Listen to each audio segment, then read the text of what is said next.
Theology of the body is the term given to the teachings of Pope St. John Paul II on the human person and human sexuality, made during his 129 Wednesday audiences delivered between September 1979 and November 1984. It is a bold Christian response to the sexual revolution. It conveys the traditional truths of the faith and morals in a new, accessible, and relatable way.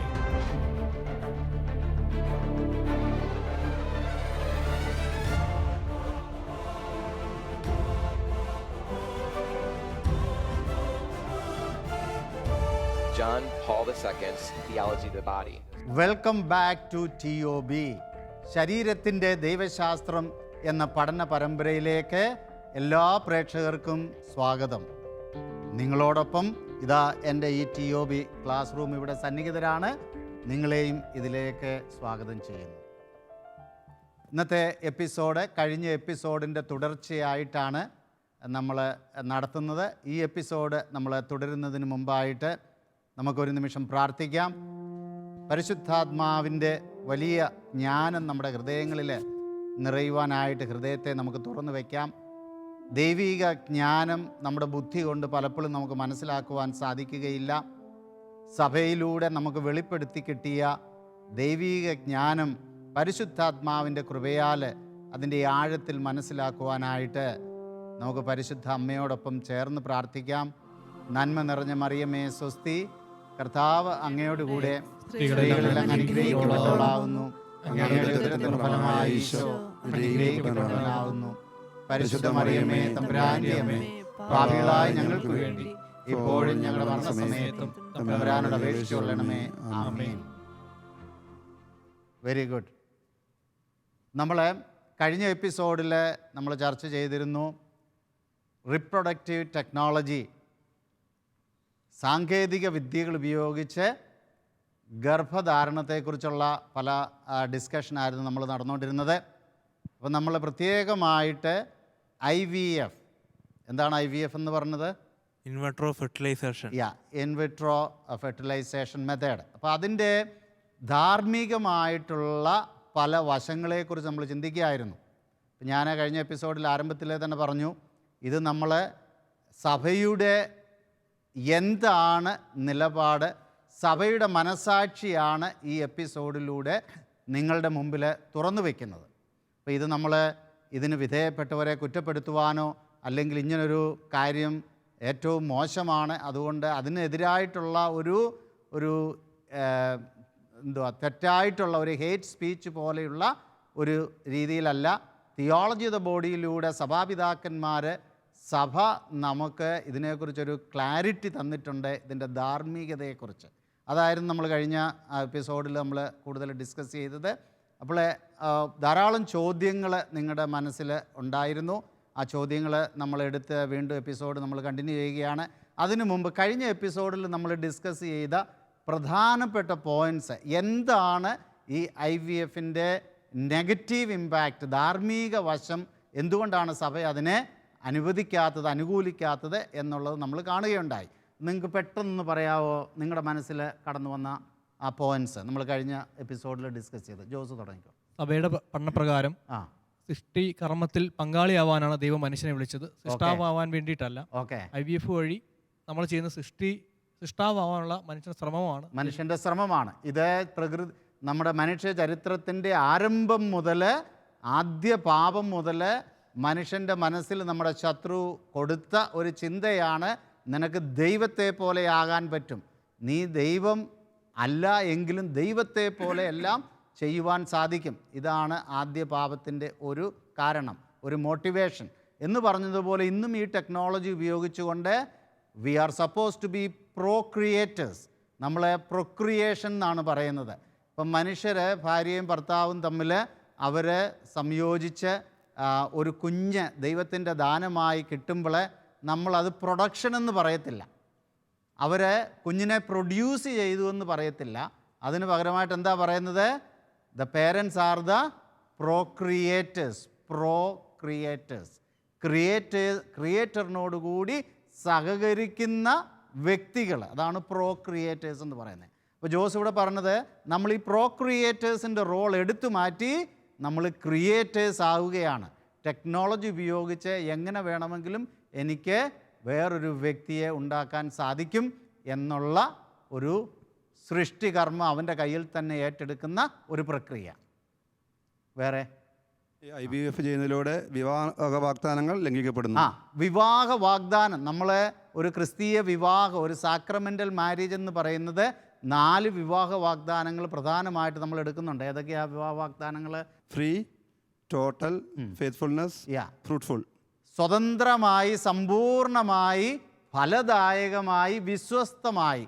ഈ 4 എലിമെൻസും ഈ sexual യൂണിയനിൽ ഉണ്ടാകേണ്ടതാണ്.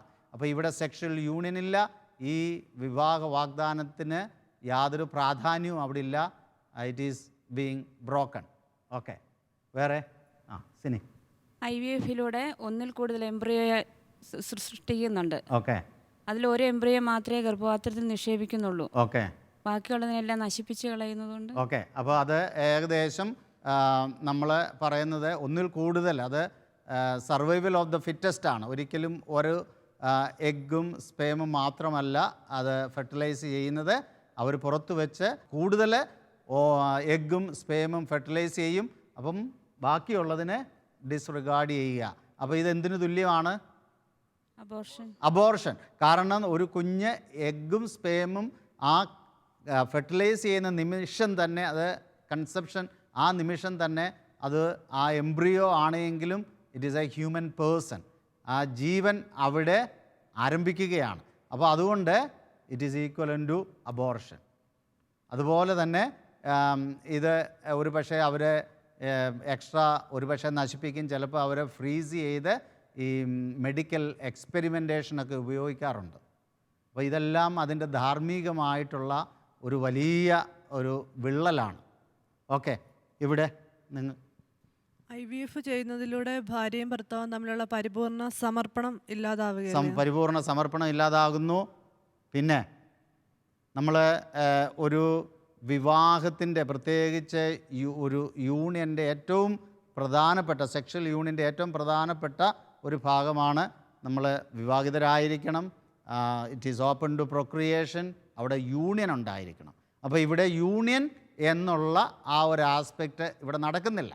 ഭാര്യയും ഭർത്താവും തമ്മിൽ ഒരു physical union അവിടെ സംഭവിക്കുന്നില്ല. Okay, എഗ്ഗും സ്പേമും അധാർമികമായി ചെയ്യുന്നു. എഗ്ഗും സ്പേമും അധാർമികമായി, അത് അധാർമികമായിട്ടാണ് എഗ്ഗും സ്പേമും എടുക്കുന്നത്.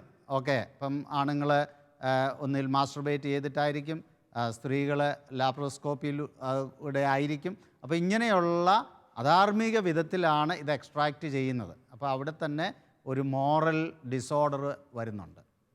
അപ്പോൾ ഇങ്ങനെ പല പോയിൻറ്റ്സ്. ജോസഫ്, കുട്ടികൾ ശരിക്കും ദൈവത്തിൻ്റെ ഒരു ഗിഫ്റ്റാണ്. ഓക്കെ, അത് നമ്മളായിട്ട് തന്നെ ക്രിയേറ്റ് ചെയ്യുന്നതുകൊണ്ട് ഇവരെ പ്രോഡക്റ്റ് എന്ന് പറയാൻ പറ്റും. ഓക്കെ, വളരെ ഇമ്പോർട്ടൻ്റ് പോയിൻ്റ് ആണ് ജോസഫ് അവിടെ പറഞ്ഞത്. ഇന്ന് നമ്മൾ ജീവിക്കുന്ന ഒരു കൺസ്യൂമറിക് സൊസൈറ്റിയിലാണ്. Use and throw culture, human പേഴ്സണിനെ ഒരു ഒബ്ജക്റ്റ് പോലെ ഉപയോഗിക്കാനുള്ള പ്രവണതയുള്ള ഒരു കാലഘട്ടത്തിലാണ് നമ്മൾ ജീവിക്കുന്നത്. അപ്പം ഇവിടെ ജോസഫ് പറഞ്ഞത് children are gift of God. അപ്പോൾ അത് ഇവരുടെ ഭാര്യ ഭർത്താക്കന്മാരുടെ സംയോഗത്തിലൂടെ ഒരു പക്ഷേ ഏതെങ്കിലും കാരണത്താൽ അവർക്ക് അത് ലഭ്യമാകുന്നില്ല എങ്കിൽ അതിനെ നമ്മൾ സൃഷ്ടികർത്താവിൻ്റെ സ്ഥാനത്ത് നിന്നുകൊണ്ട് ഒരു സാധനം ഉണ്ടാക്കുന്നത് പോലെ ഒരു കുഞ്ഞിനെ നമ്മൾ പ്രൊഡ്യൂസ് ചെയ്തെടുക്കുന്ന ആ ഒരു മനോഭാവം ഹ്യൂമൻ ഡിഗ്നിറ്റിയോട് തന്നെയുള്ള ഒരു അവഗണനയാണത്. അപ്പോൾ ഇങ്ങനെ ഒരുപാട് പോയിൻറ്റ്സ് നമ്മൾ ഇതിനെക്കുറിച്ച് നമ്മൾ ഡിസ്കസ് ചെയ്തു. വളരെ ക്ലാസ് റൂം അത് വളരെ വ്യക്തമായിട്ട് നമ്മളത് പ്രസൻറ്റ് ചെയ്തു. ഇത് നമ്മൾ ഇനിയും തുടർച്ച ആയിട്ട് പല ചോദ്യങ്ങൾ കഴിഞ്ഞ എപ്പിസോഡിൽ വന്നത്, എനിക്കൊന്ന് വിന്നി ഒരു ചോദ്യം ചോദിച്ചു. ആ ചോദ്യത്തോടു കൂടി നമ്മൾ ഈ എപ്പിസോഡിലെ മറ്റു കാര്യങ്ങളിലേക്ക് നമുക്ക് കടക്കാം. സഭ IVF പോലുള്ള കൃത്രിമ ഗർഭ ഉപാധികൾ വേണ്ടെന്ന് പറയുന്നുണ്ടല്ലോ. അപ്പം പകരം സ്വന്തം ചോരയിൽ ഏത് പാരൻസിനായാലും അല്ലെങ്കിൽ ഏത് ദമ്പതികൾക്കായാലും സ്വന്തം ചോരയിൽ ഒരു കുഞ്ഞ് വേണമെന്നുള്ളത് ഭയങ്കര ഒരു ആഗ്രഹമാണ്. അവർ എല്ലാ മാതാപിതാക്കൾക്കും ഉള്ള ഒരു വലിയ ആഗ്രഹമാണ് വിവാഹിതർക്ക്. അവർക്ക് ഫിസിക്കലി ഇത് പറ്റൂല എന്ന് ഡോക്ടർമാർ സർട്ടിഫൈ ചെയ്തു. അപ്പം പകരം എന്താണ് ചെയ്യണമെന്നാണ് സഭ പറയുന്നത്? ഓക്കെ, വളരെ നല്ല ചോദ്യമാണ്. ഇതിനുള്ള ഓൾട്ടർനേറ്റീവ് എന്താണ്? അപ്പം ഞാൻ വിന്നി ചോദിച്ചതിൽ ഒരു പോയിൻ്റ് ഒന്ന് എടുത്ത് ഞാൻ പറയാൻ ഉദ്ദേശിക്കുകയാണ്.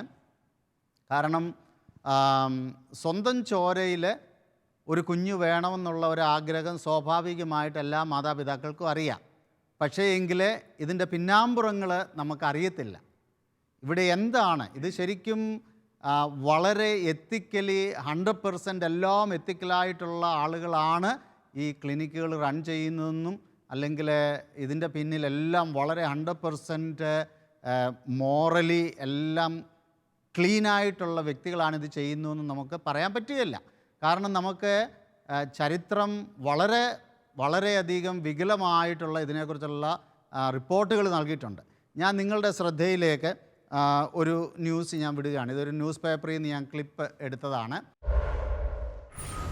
ഇതൊരു ഡച്ച് ഡോക്ടർ അദ്ദേഹത്തിൻ്റെ IVF ക്ലിനിക്കിൽ, ഇത് പാശ്ചാത്യ രാജ്യങ്ങളിൽ വളരെയധികം പ്രശ്നങ്ങളുണ്ടാക്കുന്ന ഒരു റിപ്പോർട്ടായിരുന്നു.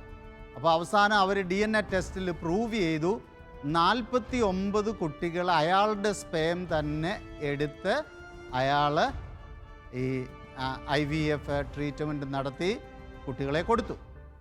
അപ്പോൾ ഇത് പിന്നീട് അവരത് പ്രൂഫ് ചെയ്തു. പലരും കംപ്ലൈൻറ്റ് വന്നു. അങ്ങനെ DNA ടെസ്റ്റ് ചെയ്തിട്ടാണ് ഇത് പ്രൂഫ് ചെയ്തത്. അപ്പോൾ ഇത് അയാൾക്കെതിരായിട്ട് കേസൊക്കെ എടുത്തു. പക്ഷേ എന്നിട്ട് കാര്യമൊന്നുമില്ല. അപ്പോൾ ഇതുപോലെയുള്ള കേസുകൾ, ഇനി ഞാൻ വേറൊരു ന്യൂസും കൂടെ നിങ്ങൾക്ക് തരാം. ഒരു ബ്രിട്ടീഷ് ഡോക്ടർ 600 കുട്ടികളുടെ അപ്പനായി. 600 കുട്ടികളുടെ.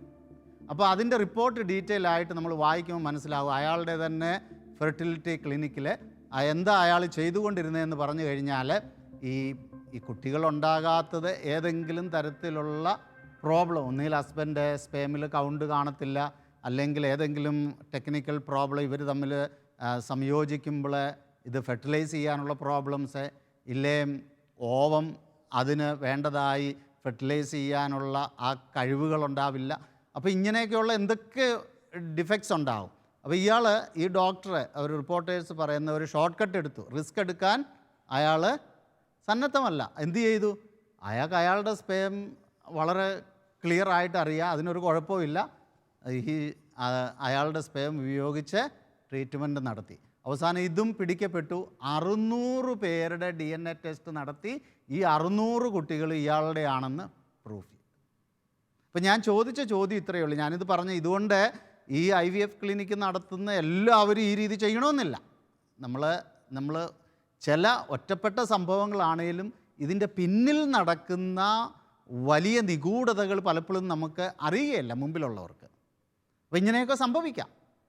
കാരണം ഒരു ഡോക്ടർ ഇന്ന് പലപ്പോഴും ഇങ്ങനെയുള്ള ട്രീറ്റ്മെൻറ്റൊക്കെ ഒരു പാക്കേജായിട്ടാണ് അവരെടുക്കുന്നത്. ഇപ്പോൾ ഡോക്ടേഴ്സ് പലപ്പോഴും റിസ്ക് എടുക്കാൻ താല്പര്യമില്ല.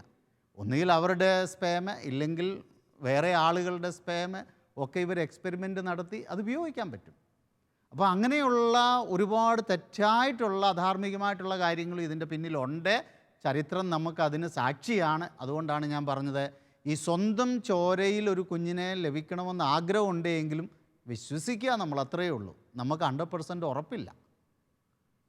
അതാണ് ഞാൻ ഇത് പറയാൻ ഉദ്ദേശിച്ചത്. 100% നമുക്ക് ഉറപ്പ് നമുക്ക് പറ്റുകയില്ല. കാരണം എനിത്തിങ് കുഡ് ഹാപ്പൻ. ഇല്ലെങ്കിൽ ഈ സാധനം ഇവിടെ വെച്ചിരിക്കുന്ന ഇങ്ങനെ പലരുണ്ട്, ആരുടെയും ഒരാളുടെ അങ്ങോട്ടോ ഇങ്ങോട്ടോ മാറിപ്പോകാമല്ലോ. അപ്പോൾ ആ ഒരു ആഗ്രഹം നല്ലതാണ് എങ്കിലും പലപ്പോഴും അത് നമ്മളങ്ങ് വിശ്വസിക്കുക, അത്രയും ടേക്കൺ ഫോർ ഗ്രാൻഡഡ് എന്ന് പറഞ്ഞതുപോലെ.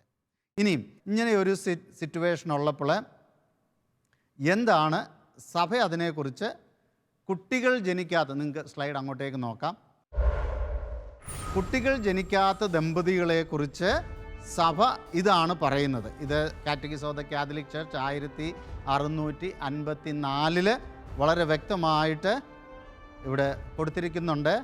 കുട്ടികളുമായി ബന്ധപ്പെട്ട ഒരു കാര്യം മാത്രമാണ് വിവാഹമെന്ന് അർത്ഥമാക്കുന്നില്ല.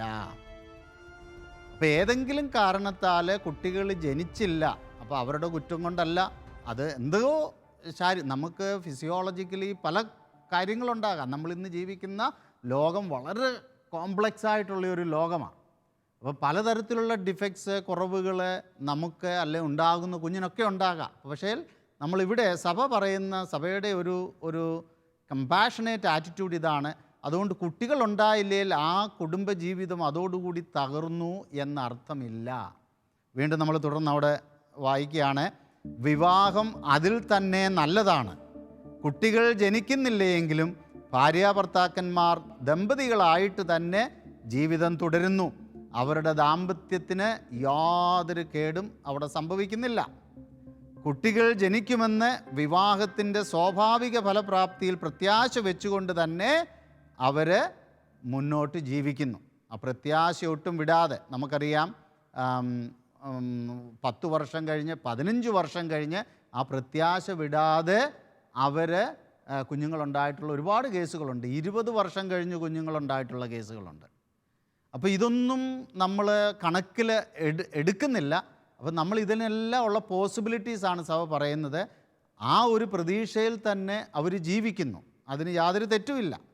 വീണ്ടും നമുക്ക് അങ്ങോട്ടേക്ക് നോക്കാം. ദൈവമക്കളെ നൽകിയിട്ടില്ലാത്ത ദമ്പതികൾക്കും മാനുഷികവും ക്രൈസ്തവവുമായ തലങ്ങളിൽ അർത്ഥപൂർണമായ ദാമ്പത്യ ജീവിതം നയിക്കുവാൻ കഴിയും.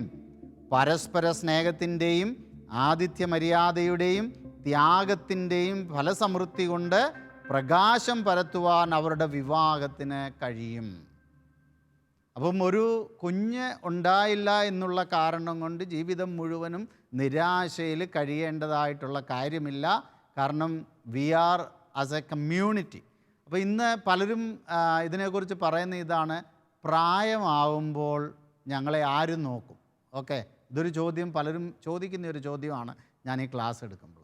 അപ്പോൾ ഇന്ന് ഞാൻ നിങ്ങളോടൊരു ചോദ്യം ചോദിക്കട്ടെ. നിങ്ങളൊക്കെ പ്രായമാവുമ്പോൾ നിങ്ങൾക്ക് കുഞ്ഞുങ്ങളുണ്ടെങ്കിൽ അവർ നിങ്ങളെ നോക്കുമെന്ന് 100% ഗ്യാരണ്ടി ഉണ്ടോ? ഇല്ല. ഇന്നത്തെ സിറ്റുവേഷൻ, ഇന്നത്തെ കാലഘട്ടത്തിൽ അനുസരിച്ച് 1-2 കുഞ്ഞുങ്ങളുള്ളവർ അവരൊരു പക്ഷേ മനഃപൂർവ്വം അല്ലെങ്കിലും അവർ പഠനത്തിന് വേണ്ടി എവിടെയെങ്കിലും ആയിരിക്കും, ജോലിക്ക് വേണ്ടി എവിടെയെങ്കിലും ആയിരിക്കും. ഇന്ന് നമ്മളുടെ ഇന്ത്യയിലെ സിറ്റുവേഷൻ തന്നെ നോക്ക്, എത്രയോ മാതാപിതാക്കളാണ് പ്രായമായവർ. അത് പണത്തിൻ്റെ കുറവൊന്നും അല്ല, പ്രായമായവരും മക്കളിൽ നിന്ന് അകന്ന് ജീവിക്കുന്നത്. ഒന്നുകിൽ അവർ ഒറ്റപ്പെട്ട് ജീവിക്കുന്നു, ഇല്ലെങ്കിൽ അവർ അതുപോലെയുള്ള ഓർഗനൈസേഷനിലൊക്കെ ജീവിക്കുന്നു. അപ്പം ഞാൻ പറയുന്നത് അതൊരു അൾട്ടിമേറ്റ് കാരണമല്ല ഞാൻ പ്രായമാവുമ്പോൾ എന്നെ നോക്കാൻ ആരെങ്കിലും വേണം എന്നുള്ളത്. നമ്മൾ ഇതിൻ്റെ വേറൊരു വശം നോക്കേണ്ടത്, ഇന്ന് നമുക്ക് അതിനുള്ള അവസരം ദൈവം തന്നിട്ടില്ല. ദൈവം ഇനിയും അതിനുള്ള അവസരം തരികയാണെങ്കിൽ സന്തോഷപൂർവ്വം നമ്മൾ സ്വീകരിക്കും. ഇല്ലെങ്കിൽ നമ്മുടെ കഴിവുകൾ, നമ്മുടെ സമയം മനുഷ്യന് വേണ്ടി, പ്രത്യേകിച്ച് നമ്മുടെ സഭാപരമായിട്ട് എന്തെല്ലാം കാര്യങ്ങൾ നമുക്ക് ചെയ്യാൻ പറ്റും. നമുക്കൊരു മിഷണറി റോളുണ്ട് എല്ലാവർക്കും. ഒരുപക്ഷെ നിങ്ങൾ കുടുംബത്തിൽ പല ആളുകളും അതിനെക്കുറിച്ച് നമുക്ക് സമയമില്ല, ഇല്ല ചെയ്യാൻ മനസ്സുണ്ടെങ്കിൽ അതിനുള്ള സാഹചര്യങ്ങളില്ല. പക്ഷെ നമ്മളെല്ലാം മിഷണറീസാണ്. ഈ ഒരുപാട് കാര്യങ്ങൾ നമുക്ക് മറ്റുള്ളവർക്ക് വേണ്ടി നമ്മുടെ സമൂഹത്തിൽ നാം ആയിരിക്കുന്ന സ്ഥലത്ത് നമുക്ക് ചെയ്യുവാൻ സാധിക്കും. ഇതാണ് സഭ പറയുന്ന ഒരു ഓൾട്ടർനേറ്റീവ്. അപ്പോൾ ഫ്രസ്ട്രേഷൻ അല്ല, അവരുടെ വിവാഹം ഇൻവാലിഡ് അല്ല, അവരുടെ വിവാഹം ഫുൾ പ്ലഡ്ജ് വിവാഹമാണ് കുഞ്ഞുങ്ങളുള്ളതുപോലെ. പക്ഷേ എങ്കിൽ ഈ കുഞ്ഞുങ്ങൾ ഇല്ല എന്നുള്ള കാരണം കൊണ്ട് നിരാശയിൽ ജീവിക്കാതെ അവരുടെ ജീവിതം വളരെ പ്രൊഡക്റ്റീവായിട്ടുള്ള മറ്റ് തലങ്ങളിലേക്ക് സഭയ്ക്കും മനുഷ്യർക്കും പ്രയോജനമുള്ള രീതിയിൽ അവർക്ക് ജീവിക്കുവാൻ സാധിക്കും. അതുകൊണ്ട് അങ്ങനെയുള്ളവർക്ക് തീർച്ചയായിട്ടും അവരുടെ ജീവിതം സഭയ്ക്ക് വേണ്ടി, മാനവകുലത്തിനു വേണ്ടി സജീവമായിട്ട് അവർക്ക് സമർപ്പിക്കുവാൻ സാധിക്കും. അവരുടെ ജീവിതത്തിന് ഒരർത്ഥമുണ്ട്. നമ്മുടെ കഴിഞ്ഞ എപ്പിസോഡുകളിൽ നമ്മൾ കണ്ടായിരുന്നു what is true meaning of life or what is true happiness. നമ്മൾ എത്രത്തോളം ഹ്യൂമൻ ആയിരിക്കുവാൻ നമുക്ക് സാധിക്കുമോ, ഈ ഹ്യൂമൻ ആയിരിക്കുക എന്നുള്ളതിൻ്റെ അർത്ഥം to give ourselves as a self giving gift. നമ്മുടെ കുഞ്ഞുങ്ങൾക്കൊരു സെൽഫ് ഗിവിങ് ഗിഫ്റ്റായിട്ട് നമുക്ക് നമ്മളെ തന്നെ കൊടുക്കുവാൻ സാധിക്കുന്നില്ല. പക്ഷെ നമ്മൾ ജീവിക്കുന്ന സാഹചര്യത്തിൽ ആ കമ്മ്യൂണിറ്റിക്ക്, അല്ലെങ്കിൽ ആ സഭയ്ക്ക്, അല്ലെങ്കിൽ അതിനു ചുറ്റുമുള്ള ആളുകൾക്ക് നമ്മളെ തന്നെ ഒരു സെൽഫ് ഗിവിങ് ഗിഫ്റ്റായിട്ട് കൊടുക്കുമ്പോൾ അവരുടെ ജീവിതത്തിന് ശരിക്കും ഒരു ഫുൾഫിൽമെൻറ്റ് ലഭിക്കാവുന്നതാണ്. പക്ഷേ അത് നമ്മൾ ആ പോസിറ്റീവ് ആറ്റിറ്റ്യൂഡിൽ നമ്മൾ എടുക്കുമ്പോഴാണ്. അല്ലാതെ അധാർമികമായിട്ട് നമ്മൾ പോയി ഒരു കുഞ്ഞിനെ വാങ്ങിച്ചു, അല്ലെങ്കിൽ കുഞ്ഞിനെ പ്രൊഡ്യൂസ് ചെയ്തു, ഇത് ആർക്കും ഇതിനെക്കുറിച്ച് ഇന്നത്തെ നമ്മുടെ ചുറ്റുപാടുകളിലൊക്കെ നമ്മൾ നോക്ക്, എന്താണ് നമ്മുടെ എനർജി മുഴുവനും നമ്മൾ അതിനു വേണ്ടി ചിലവാക്കി, അധാർമികമാണെങ്കിലും എല്ലാം ചെയ്തു. പക്ഷേ അവസാനം നമ്മൾ വിചാരിക്കുന്ന രീതിയിലുള്ള ഫലം കിട്ടണമെന്നില്ല. അതുകൊണ്ട് നിങ്ങളുടെ ശ്രദ്ധ ഞാൻ ആ സ്ലൈഡിലേക്ക് ക്ഷണിക്കുകയാണ്. മക്കളെ ലഭിച്ചിട്ടില്ലാത്ത ദമ്പതികൾക്കും സ്നേഹവും അർത്ഥപൂർണതയും നിറഞ്ഞ ജീവിതം നയിക്കാനാകുമെന്നത് ഉറപ്പായ കാര്യമാണ്.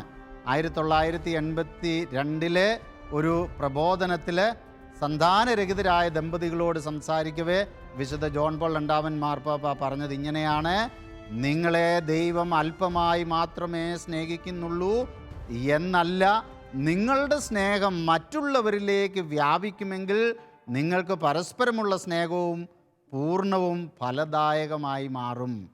മറ്റുള്ളവരിലേക്ക്, പ്രേക്ഷിതരംഗ ആവശ്യങ്ങളിലേക്ക്, ദരിദ്രരുടെ ആവശ്യങ്ങളിലേക്ക്, അനാഥരുടെ ആവശ്യങ്ങളിലേക്ക്, ലോകത്തിൻ്റെ ആവശ്യങ്ങളിലേക്ക് അത് ഇറങ്ങിച്ചെല്ലട്ടെ എന്നാണ് വിശുദ്ധ ജോൺ പോൾ രണ്ടാമൻ മാർപ്പാപ്പ ഇവർ സന്താനരഹിതരായ ദമ്പതികളുടെ ഒരു കോൺഫറൻസിൽ സംസാരിച്ചത്.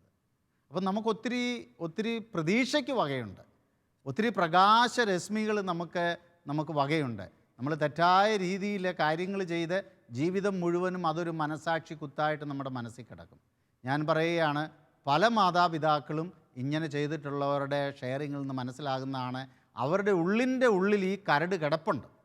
ഒരുപക്ഷെ അത് പ്രത്യക്ഷമായിട്ട് മറ്റുള്ളവരോട് പറയുകയില്ല, ഈ കുഞ്ഞിന് ഞങ്ങളുടെ സംയോഗത്തിൽ നിന്നുണ്ടാകാൻ പറ്റിയില്ലല്ലോ എന്നുള്ള. കാരണം നമ്മൾ എപ്പോഴും നമ്മുടെ മനസ്സ് ആഗ്രഹിക്കുന്നത് അതിൻ്റെ പരിപൂർണതയിലാണ് കാര്യങ്ങൾ. പക്ഷേ നമ്മളെപ്പോഴും something is better than nothing എന്നുള്ള ഒരു ആറ്റിറ്റ്യൂഡിൽ ആ കുഞ്ഞിനെ നമ്മൾ അക്സെപ്റ്റ് ചെയ്ത് മുന്നോട്ട് പോവുകയാണ്. അപ്പോൾ ഇതാണ് നമ്മൾ അതിനെക്കുറിച്ചുള്ള ഒരു ക്ലാരിറ്റി. വിന്നി, അത് മനസ്സിലായോ?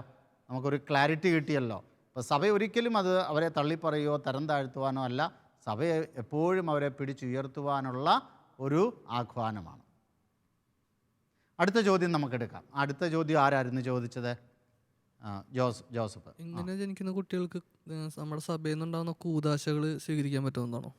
അപ്പോൾ ജോസഫ് ചോദിച്ച ഇതാണ്, ഈ കുഞ്ഞുങ്ങൾക്ക് സഭയുടെ കൂദാശകൾ സ്വീകരിക്കുവാൻ സാധിക്കുമോ? അപ്പോൾ ശരിക്കും പറഞ്ഞാൽ ഇവിടെ ആരാ തെറ്റ് ചെയ്തത്? മാതാപിതാക്കളെ.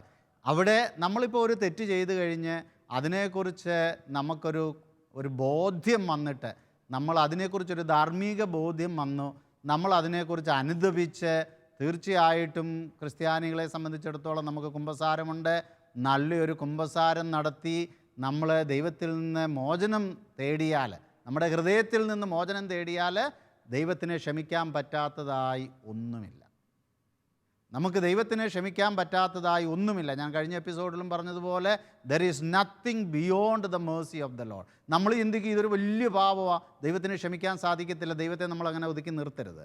ദൈവത്തിന് എന്ത് വേണമെങ്കിലും ക്ഷമിക്കുവാൻ സാധിക്കും. പക്ഷേ നമ്മുടെ ഹൃദയത്തിൽ നിന്ന്, ഉള്ളിൽ നിന്നുള്ള തേങ്ങലോടുകൂടി ദൈവമേ എനിക്ക് തെറ്റുപറ്റിപ്പോയി, ഒരു പക്ഷേ അറിവില്ലായ്മ കൊണ്ടാകാം, ഒരു പക്ഷേ എൻ്റെ ആഗ്രഹം ഇതിനെയെല്ലാം, ഈ തെറ്റിനെയൊക്കെ മൂടി വെക്കത്തക്ക രീതിയിൽ എന്നെ അതിന് പ്രേരിപ്പിച്ചു.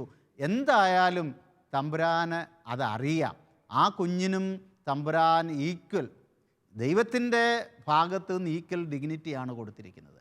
അപ്പോൾ ഇങ്ങനെ ഒരു അവസ്ഥയിൽ ആ കുഞ്ഞിന് സാധാരണ രീതിയിൽ കൂദാശകൾ സ്വീകരിക്കാനോ കൊടുക്കുവാനോ യാതൊരു തടസ്സവും ഇല്ല. Very good. അടുത്ത ചോദ്യം.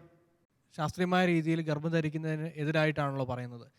എതിരെന്ന് നമ്മൾ ചിന്തിക്കരുത്. നമ്മളെപ്പോഴും ചിന്തിക്കേണ്ട ഇതാണ്, സഭ സത്യം പറയുവാൻ വേണ്ടിയിട്ടാണ് സഭ നിലകൊള്ളുന്നത്. സഭയ്ക്ക് ഒരിക്കലും സത്യത്തെ വളച്ചൊടിച്ച് പ്രസൻറ്റ് ചെയ്യാൻ പറ്റത്തില്ല. അത് സെക്യുലർ വേൾഡിന് മാത്രമേ അത് പറ്റുള്ളൂ. ഓക്കെ. ഇപ്പോൾ സഭ എപ്പോഴും, അതുകൊണ്ടാണ് ഇന്ന് സഭയ്ക്ക് നേരെ ഇത്രയും അറ്റാക്ക് വേറൊരു സംവിധാനത്തിന് നേരെയും ഈ കത്തോലിക്ക സഭയ്ക്കുള്ളതുപോലെ അറ്റാക്ക് ഇല്ലാത്തത് എന്തുകൊണ്ടാണ്? കാരണം സഭ എപ്പോഴും സത്യത്തെ അപ്ഹോൾഡ് ചെയ്യുന്നുണ്ട്. ഓക്കെ. അപ്പോൾ സഭ സത്യമാണ് പറയുന്നത്. ഇതിൻ്റെ പിന്നിൽ ഇങ്ങനെയൊക്കെയുള്ള ഒരുപാട് കാര്യങ്ങളുണ്ട് എന്നാണ് പറയുന്നത്. തിയററ്റിക്കലി നമുക്കിത് റെഫർ ചെയ്യാൻ എവിടെയെങ്കിലും പറ്റും? ഉണ്ട്. അതിന് വത്തിക്കാൻ ഡോക്യുമെൻറ്റ്സ് ഉണ്ട്. ഞാൻ ഇത് കഴിയുമ്പോൾ ഞാൻ അതിൻ്റെ റെഫറൻസ് തരാം. ഓക്കെ. വേറെ ഒരു ചോദ്യം ഇതുമായിട്ട് ബന്ധപ്പെട്ടത്, വാടക ഗർഭപാത്രത്തെക്കുറിച്ച്. അതൊക്കെ ഈ ടെക്നോളജിയിൽ ഇതുമായിട്ട് ബന്ധപ്പെട്ടതാണ്. അപ്പോൾ അതെല്ലാം സഭയുടെ ആറ്റിറ്റ്യൂഡ് എന്ന് പറയുന്നത് ഈ തരത്തിലാണ്. അതൊരിക്കലും സഭാതലത്തിൽ നിന്ന് അനുവദനീയമല്ല. പക്ഷേ ഞാൻ വേറൊരു കാര്യം നിങ്ങളോട് പറയുകയാണ്, ഓഡിയൻസ് പ്രത്യേകിച്ച്. സഭ സത്യത്തിന് വേണ്ടി നിലകൊള്ളുന്നു. സഭ സത്യമല്ലാതെ മറ്റൊന്നും പഠിപ്പിക്കാൻ പറ്റത്തില്ല. 100 ആളുകളിൽ 90 പേര് സത്യത്തിനെതിരായിട്ട് ജീവിച്ചു എന്ന് പറഞ്ഞാലും സഭയ്ക്ക് സത്യത്തെ മാറ്റിമറിക്കാൻ പറ്റുകയില്ല. കാരണം ഇത് സഭ അപ്ഹോൾഡ് ചെയ്തില്ലെങ്കിൽ ഒരുപാട് കാര്യങ്ങൾ ഫൗണ്ടേഷണലായിട്ടുള്ളത് തകിടം മറിയും സഭയുടെ. കാരണം വിവാഹത്തിൻ്റെ കോൺസെപ്റ്റ് തന്നെ, അപ്പോൾ ഇന്നത്തെ സെക്യുലർ കൾച്ചർ നമുക്ക് തരുന്ന കോൺസെപ്റ്റ് തന്നെ വിവാഹത്തെക്കുറിച്ചുള്ള വികലമായ കോൺസെപ്റ്റാണ്. അപ്പോൾ ഇതൊക്കെ ഇന്ന് സെക്യുലർ കൾച്ചർ നമുക്കെതിരായിട്ട് വരുന്ന വലിയ തിന്മയുടെ ഒരു ആഞ്ഞടിയാണ്. അപ്പോൾ സഭ എപ്പോഴും ഇതിനെ അപ്ഹോൾഡ് ചെയ്ത് സത്യത്തിന് വേണ്ടിയാണ് നിലകൊള്ളുന്നത്. പക്ഷേ എന്നാൽ ഇത് സ്വീകരിക്കുകയോ സ്വീകരിക്കാതിരിക്കുകയോ ചെയ്യുക എന്നുള്ളത് ഇത് കേൾക്കുന്ന നിങ്ങളും ഇത് എന്നെ കണ്ടുകൊണ്ടിരിക്കുന്ന ഓഡിയൻസിനും ഉള്ളതാണ്. അപ്പോൾ അതുകൊണ്ട് സഭ ഒരിക്കലും നിങ്ങളെ കുറ്റം വിധിച്ച് കളയുകയല്ല.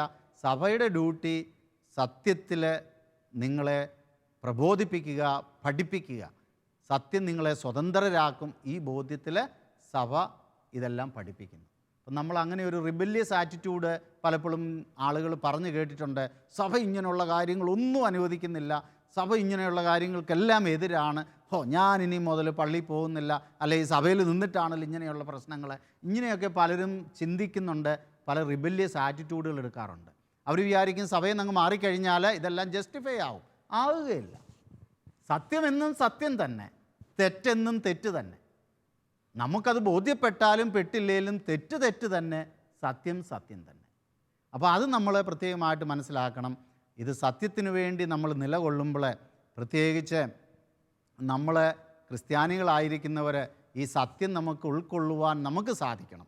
എങ്കിൽ മാത്രമേ നമുക്കിതിനെക്കുറിച്ച് മറ്റുള്ളവരോട് പറയുവാൻ സാധിക്കുകയുള്ളൂ. തെറ്റെന്ന് തന്നെ ചൂണ്ടിക്കാണിക്കുവാൻ എന്ത് ത്യാഗം സഹിച്ചാലും അത് തെറ്റാണ് എന്ന് നമുക്ക് ചൂണ്ടിക്കാണിക്കുവാനും അത് നമ്മുടെ ജീവിതത്തിൽ പ്രായോഗികമാക്കുവാനും നമുക്ക് സാധിക്കുമ്പോഴാണ് നമ്മൾ യഥാർത്ഥത്തിലൊരു ക്രിസ്തുവിൻ്റെ അനുയായിയായി മാറുന്നത്. ഇല്ലെങ്കിൽ നമ്മൾ സെക്യുലർ കൾച്ചറിൻ്റെ ഒരു അനുയായി ആയിട്ട് എവരിബഡി ഗോസ്, നമ്മൾ ആൾക്കൂട്ടത്തിന് ഒപ്പിച്ച് നമ്മൾ മുന്നോട്ട് പോവുകയാണ്. അപ്പോൾ തിയോളജി ഓഫ് ദ ബോഡിയിലൂടെ, സഭയുടെ പഠനങ്ങളിലൂടെ എല്ലാം നമുക്ക് ഒഴുക്കിനെതിരെ നമ്മൾ ശക്തമായിട്ട് സത്യത്തെ ഹോൾഡ് ചെയ്ത് നമ്മൾ ലോകത്തെ പഠിപ്പിക്കുവാനും ലോകത്തിനൊരു വലിയ അടയാളമായി നിൽക്കുവാനും നമ്മൾ വിളിക്കപ്പെട്ടവരാണ്. അപ്പോൾ ഇത് നമ്മൾ വ്യക്തമായിട്ട് നമ്മൾ മനസ്സിലായി എന്ന് വിചാരിക്കുന്നു. ജോസ് ചോദിച്ച ചോദ്യം ഞാൻ അവിടെ സ്ലൈഡിൽ ഞാൻ അവിടെ എഴുതി കാണിക്കുന്നു. ഇതുമായിട്ട് കോൺട്രാസെപ്ഷൻ, ആർട്ടിഫിഷ്യൽ ടെക്നോളജീസ്, ഇതുമായിട്ട് ബന്ധപ്പെട്ട പല കാര്യങ്ങളും ഹ്യൂമാനവിത്ത്, ഇതൊരു എൻസൈക്ലിക്കലാണെന്ന് പറഞ്ഞാൽ ഒരു ചാക്രിക ലേഖനമാണ് പോൾ ആറാമൻ പുറപ്പെടുവിച്ച. ഇതിൻ്റെ പല ഭാഗങ്ങളിലും അതിനെക്കുറിച്ച് വ്യക്തമായിട്ട് കാര്യങ്ങൾ പറയുന്നുണ്ട്. പിന്നെ ഏറ്റവും കൂടുതൽ ഇതിനെക്കുറിച്ച് ആധികാരികമായിട്ട് പറയുന്നതാണ് congregation for the doctrine of the faith. ഇതിൽ instruction on respect for human life in its origin and the dignity of procreation, ദോണും വീത്തെ എന്നാണ് ആ ഡോക്യുമെൻറ്റിൻ്റെ പേര്. അതിൽ പല പാരഗ്രാഫ്, ഞാൻ ചില കൊട്ടേഷൻസ് ഞാൻ ഇവിടെ പറഞ്ഞതെല്ലാം അവിടെ ഞാൻ മെൻഷൻ ചെയ്തിട്ടുണ്ട്. അതിൻ്റെ പല ഭാഗങ്ങളും ഇതിനെക്കുറിച്ച് ആധികാരികമായിട്ട് സഭയുടെ പഠനങ്ങളുണ്ട്. കാറ്റക്കിസം ഓഫ് ദ കാത്തലിക് ചർച്ചിലെ പല ഭാഗങ്ങളിലും, പ്രത്യേകിച്ച് നമ്മുടെ ഈ പ്രൊക്രിയേഷൻ, വിവാഹം, ഇതുമായി ബന്ധപ്പെട്ട പല ഭാഗങ്ങളിലും നമ്മൾ പറഞ്ഞ പല കാര്യങ്ങളും അവിടെ പരാമർശിച്ചിട്ടുണ്ട്. അപ്പോൾ ഇങ്ങനെയുള്ള എല്ലാ കാര്യങ്ങളും നിങ്ങളെ സഹായിക്കട്ടെ. ഞാൻ വീണ്ടും പറയുന്നു, നിങ്ങളിൽ ആരെങ്കിലും ഇങ്ങനെ ഒരു പ്രക്രിയയിലൂടെ, ഇങ്ങനെ ഒരു അനുഭവത്തിലൂടെ കടന്നു പോയിട്ടുണ്ടെങ്കിൽ ഞാൻ വീണ്ടും പറയുന്നു, കുറ്റബോധത്തിലേക്കല്ല ഈശോ നമ്മളെ വിളിക്കുന്നത്. അവിടുത്തെ സ്നേഹം നിസ്സീമമാണ്, അത്രമാത്രം ക്ഷമിക്കുന്നവനാണ്. ഈ ലോകത്തിലെ സകല പാപങ്ങളും ചെയ്തിട്ട് ഹൃദയത്തിൽ നിന്ന് എൻ്റെ ദൈവമേ എനിക്ക് തെറ്റുപറ്റിപ്പോയി, ഞാൻ നിന്നെ സ്നേഹിക്കുന്നു, ഇതാ തിരിച്ചു വരുന്നു എന്ന് പറയുമ്പോൾ രണ്ട് കൈയും നീട്ടി നമ്മെ സ്നേഹിക്കുന്ന ഒരു ദൈവമാണ് നമുക്കുള്ളത്. അതുകൊണ്ട് നിങ്ങൾ അങ്ങനെ ഇതിനടിമപ്പെട്ടിട്ടുള്ളവർ നല്ലൊരു മാനസാന്തരത്തിൻ്റെ അനുഭവത്തിലൂടെ നിങ്ങളത് ഒരു കൂദാശ സ്വീകരിച്ചിട്ടില്ലെങ്കിൽ കുമ്പസാരിച്ച് അതിനുവേണ്ടി നിങ്ങൾ എന്താണ് ചെയ്യാൻ പറ്റുന്നത്, നിങ്ങളുടേതായ രീതിയിൽ ഒരു പരിഹാരം ചെയ്ത് സമൂഹത്തിൽ നിങ്ങളൊരു നല്ല മാതൃക കാണിച്ചു കൊടുക്കുവാൻ ദൈവം നിങ്ങളെ അതിനുവേണ്ടി സന്നദ്ധരാക്കട്ടെ, അതിന് അനുഗ്രഹങ്ങൾ കൊണ്ട് നിറയ്ക്കട്ടെ എന്ന് പ്രാർത്ഥിച്ചുകൊണ്ട് ഈ എപ്പിസോഡ് ഞാൻ ഇവിടെ അവസാനിപ്പിക്കുന്നു. God bless you all. Jesus loves you. നിങ്ങളുടെ വിലപ്പെട്ട അഭിപ്രായങ്ങളും നിർദ്ദേശങ്ങളും സംശയങ്ങളും ഞങ്ങളെ അറിയിക്കുക. info@tobforlife.org. ഈ തിയോളജി ഓഫ് ദ ബോഡി ക്രിസ്ത്യാനികൾക്ക് മാത്രമുള്ളതാണോ? എന്താണ് ഇവാഞ്ചലൈസേഷൻ? നമുക്കൊരു ഇവാഞ്ചലൈസേഷൻ്റെ കടമ ലഭിച്ചിട്ടുണ്ട് എന്ന് പറയുന്നതിൻ്റെ അർത്ഥം എന്താണ്? എങ്ങനെയാണ് നമ്മുടെ ജീവിത സാഹചര്യത്തിൽ തിയോളജി ഓഫ് ദ ബോഡി മറ്റുള്ളവരിലേക്ക് നമുക്ക് എത്തിച്ചു കൊടുക്കുവാൻ സാധിക്കുന്നത്? പരിശുദ്ധാത്മാവ് എൻ്റെ ജീവിതത്തിൽ ആരാണ്? തുടങ്ങിയ ചോദ്യങ്ങൾക്ക് ഉത്തരവുമായി കാത്തിരിക്കുക അടുത്ത എപ്പിസോഡിന് വേണ്ടി. John Paul II's Theology of the Body.